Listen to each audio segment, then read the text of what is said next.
Let me just bring you a bit of breaking news as well, and this is significant in terms of the election and the kind of support different parties get from the election. Of course, newspapers have always been able to overtly claim support. Broadcast media, very, very different set of rules and ball game there in that respect. So something changes, of course, every now and again. There's a new election and newspapers reconsider their affiliations. And The Sun have done exactly that. The front page of The Sun tomorrow is this: time for a new manager. And we don't mean sack Southgate, they say. Election special as Britain goes to the polls. Time for a new manager. On that front page, they don't mention Labour or Keir Starmer. But the Labour leader has won the right to take charge, they say in their leader column. This is not an overarching adoration for Mr Starmer, but they're arguing that on balance, that it is time for change. Rishi Sunak is tired. Mr Starmer has won the right to govern. So that is a change in position. The Sun, which is part of the same organisation that run and own Talk Radio, are making that claim on their front page tomorrow. There it is, time for a new manager. And we don't mean Southgate. I'm sure Mr Starmer will be pleased with that. Mr Sunak might well have been expecting that. 22 minutes after 3 on the programme. This from Robert, who says, great show. You mentioned Starmer and momentum. I think it's going to be his downfall, momentum and Corbynistas. Well, see how much damage our poor country can take. Pessimistic, says Robert. This one from Phil, who says, Boris Johnson's speech has not changed my mind. It's just reminded me of all the lies, mismanagement and Tory sleaze that we've endured over all of these years. I'm not excited about Keir Starmer either, but this has to be the start of reform for our country and political system. Stop the rot. Well, it's interesting you say that. Excited about Keir Starmer. Not excited, but this has to be the start of reform for our country and a political system, which is kind of the point that The Sun, I think, is a fair reflection of what they're saying here, that the Tories are exhausted and it's time for change, which is as simple as that. Do you concur with that? Let's go to your calls on everything we've been discussing. Bob is in Ludlow on Boris Johnson. Is Boris Johnson the man to make a difference to the Tories' woes? Bob, what do you think? Hi. Hi Ian, how are you? Very well, sir. Fire away. The man's a clown. Always has been. You're not buying into the new jubilant Tory endorsing Boris. Oh, please. He was very effective as Mayor of London. He was never, ever prime ministerial material. Yeah. And basically what the Tories did was use his act to bolster their failing ratings, basically, back in 2019. I would absolutely agree that he was a good mayor. You know, the job of Mayor of London requires somebody who's a PR machine, right? I mean, that's really what you have to be. You're selling the city around the world.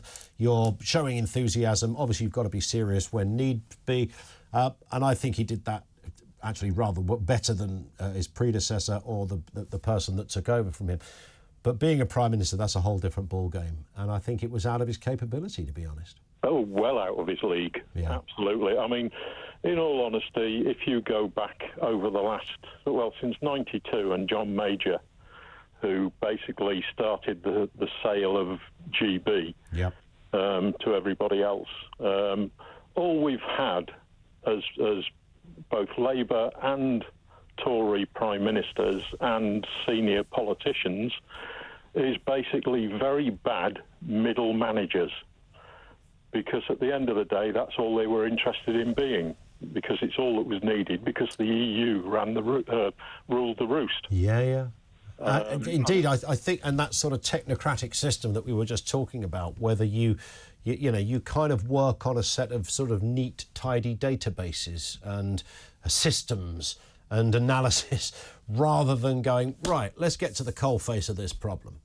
Yeah, this is why Nigel Farage and Richard Tice have come to the fore, because they speak what the people are thinking.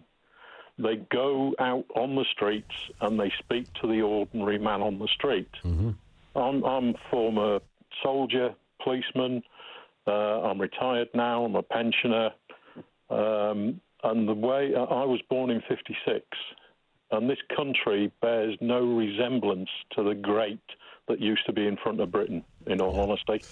Well, there is that sense, and one of the, as you rightly just said, Bob, one of the reasons why Reform UK are doing much better than even they could have imagined they're doing is because they are kind of speaking that language. Now, a real cynic would go, well, anybody can speak that language and anyone can say it, but doing it is another matter. They've got a very ambitious manifesto or a contract that I don't even think a supporter of Reform UK on a quiet day would say that's affordable without significant rises somewhere else. They claim it's all costed, but the spirit, the language of them is clearly playing to the gallery, Bob. But then Boris did that once as well.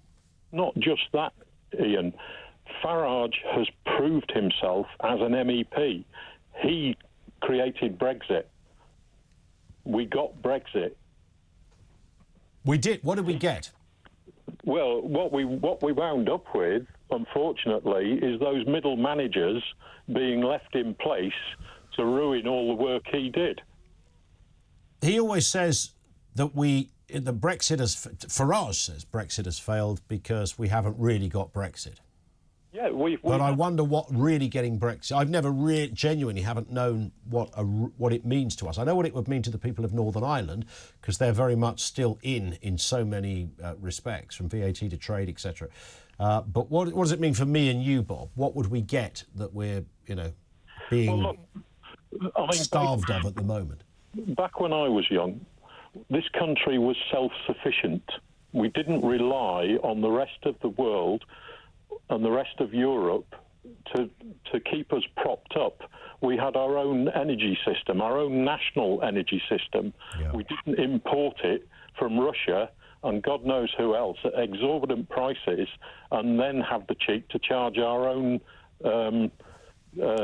citizens these exorbitant prices that we're paying now. I mean, I remember back in the 80s, my wife and I, we were talking about this the other day, we used to pay £25 a quarter for electricity. I'm now paying £163 a month for electricity. And even factoring in inflation, it doesn't work, does it? Doesn't add up. I mean, they add in so many different vanity taxes and vanity projects and God knows what that they pass down the line to us in cost and one thing and another. Yeah. And it really is complete rip-off Britain now because what you've got is this political class in London that are only interested in the 1% of the country. They're not actually interested in you and me because we're not really worth anything to them apart from as a workforce to keep them propped up. There it is. Listen, it's a grim analysis, Bob, but there is a scintilla of hope in everything you were saying. Do you think, Bob, just a final point, is Keir Starmer the person to deliver that hope? Oh, please. Well, again, it comes back to what we've been saying all afternoon and for weeks. It's that this is not likely to be a Starmer victory because it's been endorsed by very excitable people who are going, yes, he's the man. This is really they always say governments lose elections, oppositions don't win them. But this has to be the greatest industrial scale example of precisely that, right? Absolutely. I mean, Starmer is a wet fish, basically. He's an even bigger wet fish than what Sunak is, and that's saying something. I mean, at the end of the day, we want to know what they are actually going to do with the country. We don't want platitudes.